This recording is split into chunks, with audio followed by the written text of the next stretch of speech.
De 1980, Bobby Shafran pisó el campus de Sullivan County, pero los estudiantes lo llamaban Eddie. ¿Dónde has estado todo este tiempo? ¿Una confusión? ¿O el inicio de un secreto enterrado? Gemelos idénticos, separados al nacer. Años después, un periódico contó su historia. Entonces llegó una llamada. Yo soy el tercero. ¿Casualidad o destino? Tres hermanos separados desde el primer día de vida. Pero detrás del reencuentro había algo más, un experimento oculto. Cuando la verdad empezó a salir a la luz, Eddie murió. ¿Fue un accidente? ¿Lo mataron? ¿Y qué era eso que alguien quería mantener enterrado para siempre?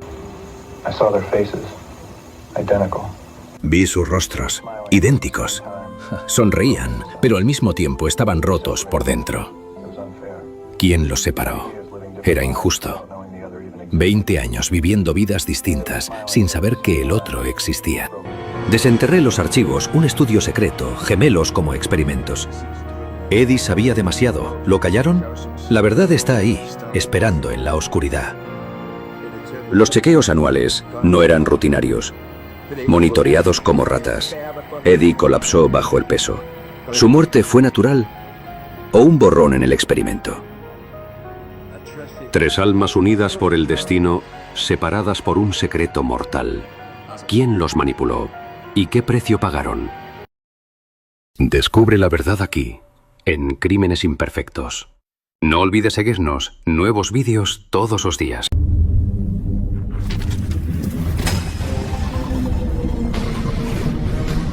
En el otoño de 1980, en el Sullivan County Community College de Loch Sheldrick, Nueva York, un estudiante nuevo llamado Bobby Shafran llegó al campus con expectativas normales para su primer día. Nacido el 12 de julio de 1961 en Glen Oaks, Nueva York, Bobby era un joven de 19 años adoptado por una familia de clase media en Scarsdale. Criado por sus padres Elliot y Louise Shafran, un empresario y una ama de casa, Bobby creció en un hogar estable con un enfoque en la educación y el deporte. Pero ese día, el 15 de septiembre de 1980, su vida cambió para siempre cuando estudiantes lo saludaron como si lo conocieran desde siempre. Bobby, Bobby, Bobby, Bobby. Nadie parecía notar que él no era quien creían. Bobby, de cabello rizado oscuro y complexión atlética, pensó que era una broma. Pero pronto, un estudiante llamado Michael Domnitz, de 20 años, un amigo del año anterior, lo reconoció y le explicó. Se parecía exactamente a Eddie Gallan, un estudiante que había dejado el college el semestre anterior. Cuando vi a Bobby, pensé, eso es Eddie. Mismo cabello, misma sonrisa, misma forma de caminar. Le dije, ¿eres adoptado? Cuando confirmó, supe que algo raro pasaba. Le di la dirección de Eddie y le sugerí que lo llamara. Bobby Shafran, adoptado a través de la agencia Louise Wise Services en Nueva York, siempre supo que era adoptado, pero sus padres nunca mencionaron detalles. Esa noche, del 15 de septiembre de 1980, Bobby llamó a Eddie Gallan en su casa en New Hyde Park, Nueva York. Eddie, también de 19 años, nacido el mismo día y adoptado por la misma agencia, vivía con sus padres, Seymour y Evelyn Gallan, un médico y una maestra de escuela de clase alta. Eddie, al oír la voz de Bobby, sintió un escalofrío. Era como hablar consigo mismo. Cuando Eddie contestó, su voz era idéntica a la mía. Le dije, creo que somos gemelos. Él rió, pero estaba nervioso. Quedamos en vernos esa misma noche. No podía creerlo. Mi vida entera cambió en una llamada. Bobby condujo esa noche hasta la casa de Eddie, acompañado por Michael Domnitz. Al llegar, Eddie abrió la puerta y los dos se quedaron congelados. Eran idénticos. Misma altura de 1,80 metros, mismo peso de 70 kilos, misma complexión muscular, misma sonrisa con hoyuelos. Vestían similar, fumaban la misma marca de cigarrillos, Marlboro, y compartían gestos como cruzar las piernas o tocarse el cabello.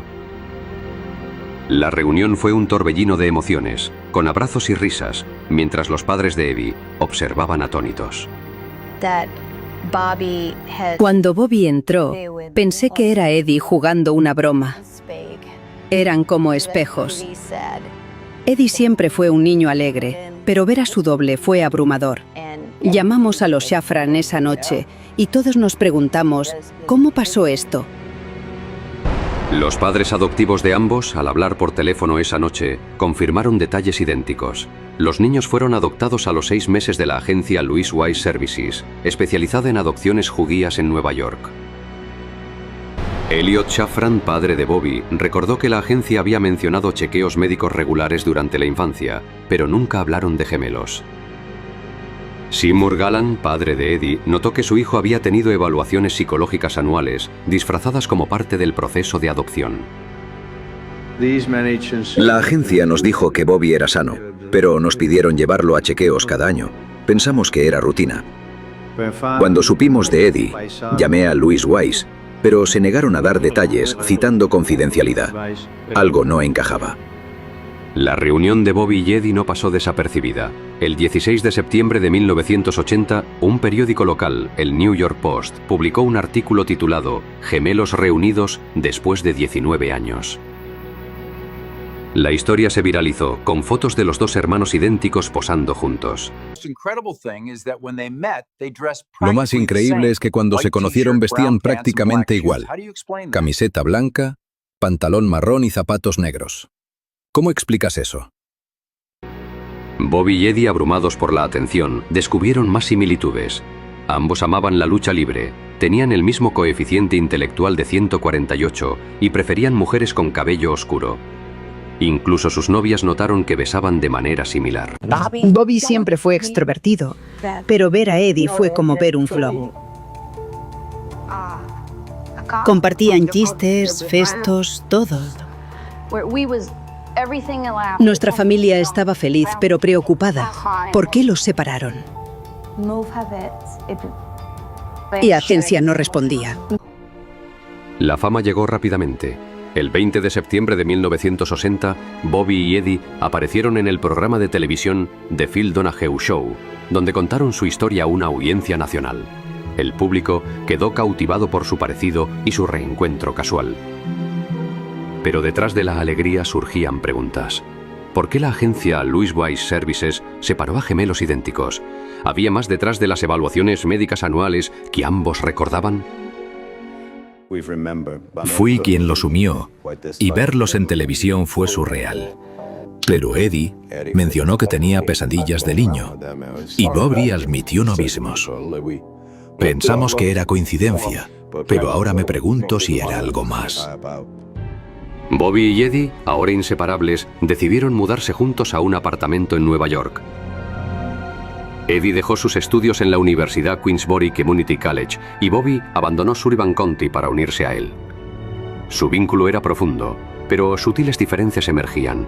Eddie era más extrovertido, Bobby más reservado. Ambos comenzaron a cuestionar su adopción, contactando a la agencia Louis Wise, pero las respuestas eran evasivas, citando políticas de confidencialidad. Eddie estaba eufórico, pero noté que algo lo inquietaba. Me confesó que de niño se sentía solo, como si le faltara algo. Cuando conocí a Bobby entendí, eran dos piezas del mismo rompecabezas. Pero la agencia no nos ayudó. Decían que era por el bien de los niños. La historia de Bobby y Eddie capturó la imaginación pública, pero también atrajo escrutinio.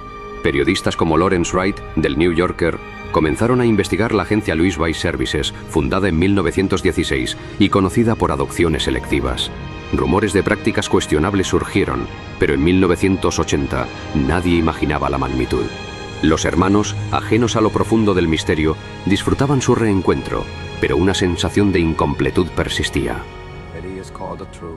Eddie era mi espejo, compartíamos todo, gustos, miedos, hasta manías como morderse las uñas, pero a veces sentía que algo faltaba, como si hubiera más. No sabíamos que nuestra historia apenas comenzaba.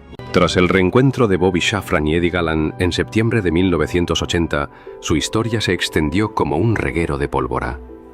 El artículo del New York Post del 16 de septiembre capturó la atención de miles, pero para un joven en Queens, Nueva York, fue como mirarse en un espejo. David Kellman, de 19 años, nacido el 12 de julio de 1961 y adoptado por la misma agencia Louis Wise Services, vio la foto y sintió un vacío llenándose. Llamó a los números en el artículo esa misma tarde, confirmando lo imposible. No eran gemelos, sino trillizos. David Kellman creció en un hogar humilde en Queens, con sus padres adoptivos Claire y Richard Kellman, un tendero y una ama de casa. A diferencia de Bobby y Eddie, David vino de una familia de clase baja, donde el dinero era escaso pero el cariño abundaba. Richard Kellman, un hombre trabajador y devoto, siempre estuvo presente enseñándole valores y apoyándolo en sus sueños. David, reservado pero cálido, sentía desde niño un hueco inexplicable, como si parte de él estuviera perdida en el mundo. Vi el periódico y pensé, ¿eso soy yo? Llamé temblando. Cuando hablé con Bobby, su voz era la mía. Eddie se unió y fue como completar un puzzle. El encuentro de Bobby, Eddie y David fue un torbellino de emociones. Se reunieron en Nueva York el 17 de septiembre de 1980 y la conexión fue inmediata. Idénticos en físico, 1,80 metros, 70 kilos, cabello rizado oscuro, compartían gustos que desafiaban la lógica. Los tres fumaban Marlboro, preferían mujeres con cabello oscuro, amaban la lucha libre y tenían el mismo coeficiente intelectual de 148. Incluso sus gestos, como cruzar las piernas o reír, eran sincronizados, como si nunca se hubieran separado. David siempre fue cariñoso pero solitario. Cuando trajo a Bobby y Eddie a casa, fue como ver tres versiones de mi hijo. Richard los trató como propios desde el primer día, cocinando para ellos, escuchándolos. Para David, que creció con poco, el amor de su padre era todo. Y ahora ese amor se extendía a sus hermanos. Richard Kellman, un hombre humilde que trabajaba largas horas en su tienda, se convirtió en una figura paterna para los tres. A diferencia de los padres de Bobby y Eddie Elliot Shafran, un empresario ocupado, y Seymour Gallan, un médico con horarios demandantes, Richard siempre priorizó el tiempo con su familia. Para Eddie, criado en una casa acomodada en New Hyde Park, pero con padres ausentes durante su infancia, Richard fue un bálsamo. Finalmente sé que es un padre de verdad, le dijo Eddie a David una noche con voz quebrada. Crecí con todo el dinero del mundo, pero solo. Mi padre estaba siempre en el hospital, mi madre en sus cosas. Richard me abrazó como a un hijo desde el primer día. Sentí que eso era lo que me faltaba. Amor real, no cosas materiales. Con Bobby y David era como si nunca nos hubiéramos separado. Nos necesitábamos sin saberlo. A pesar de crianzas diferentes, los trillizos sentían un lazo inquebrantable. David, de familia pobre pero unida, aportaba calidez. Bobby, de clase media, estabilidad. Eddie, de clase alta, energía. Juntos sanaban heridas invisibles, la sensación de soledad que los había acompañado desde niños. Siempre sentí que algo faltaba, confesó David. En 1981, impulsados por su fama, abrieron Triplets Romanian Steakhouse en Manhattan, un restaurante temático donde ellos mismos atendían mesas, cocinaban y entretenían a los clientes con anécdotas. El restaurante fue nuestro sueño. Atendíamos juntos, bromeando con los clientes. La gente venía a vernos, pero para nosotros era terapia, estar unidos, trabajar como familia. A pesar de los 19 años perdidos, nos sentíamos completos. La fama creció. En 1981 fueron invitados a programas como Good Morning America y 2020, donde hablaron de sus similitudes, mismos gustos en comida, bistec bien cocido, deportes, lucha libre y hasta en parejas. En 1985 hicieron un cameo en la película Desperately Seeking Susan de Madonna, apareciendo como extras en una escena de club, un momento ligero que celebraba su unión. Pero detrás de la alegría surgían dudas sobre su separación. La fama era divertida, pero el cameo con Madonna fue surreal. Éramos tres chicos normales convertidos en estrellas. Sin embargo, siempre sentíamos ese vacío de los años perdidos. Richard nos unió. Fue un padre para todos, dándonos el amor que algunos habíamos extrañado. Richard Kellman, con su humildad, se convirtió en el pilar. Para Eddie, que creció con padres distantes, Richard representaba el cariño ausente. Tú eres el padre que siempre quise. Le dijo Eddie una vez con voz temblorosa. Pero en 1983, las familias decidieron confrontar a la agencia Louis Wise Services. Elliot Safran, Seymour Gallan y Richard Kellman fueron a la oficina en Manhattan exigiendo respuestas sobre la separación. La agencia dijo que la madre biológica tenía problemas psiquiátricos, esquizofrenia, y que separarnos facilitaba las adopciones. Explicaron que era común para gemelos para evitar competencia. Parecía razonable, pero algo no cuadraba. Los padres parecieron aceptar la explicación, pero Elliot Safran olvidó su sombrilla. Al volver por ella, oyó risas y un brindis con champán dentro de la oficina. Todo salió bien. Decían. Elliot irrumpió confrontándolos. ¿Qué están ocultando? Los funcionarios negaron todo, diciendo que celebraban otro asunto. Elliot se fue nervioso, compartiendo su sospecha con los otros padres. Nos mintieron. Les dijo. Oí de ese brindis, me heló. Parecía que nos habían engañado. Llamé a la agencia después, pero negaron cualquier irregularidad. Desde entonces dudamos de todo. El tiempo pasó y en 1995 Richard Kellman falleció por causas naturales a los 65 años. Su muerte golpeó a los trillizos, pero a Eddie más. Eddie, el más alegre, cayó en una depresión profunda. El restaurante se separó en 1990 por tensiones y Eddie fue internado en un centro de salud mental varias veces. El 16 de junio de 1995, Eddie se quitó la vida en su casa en Maplewood, Nueva Jersey, a los 33 años.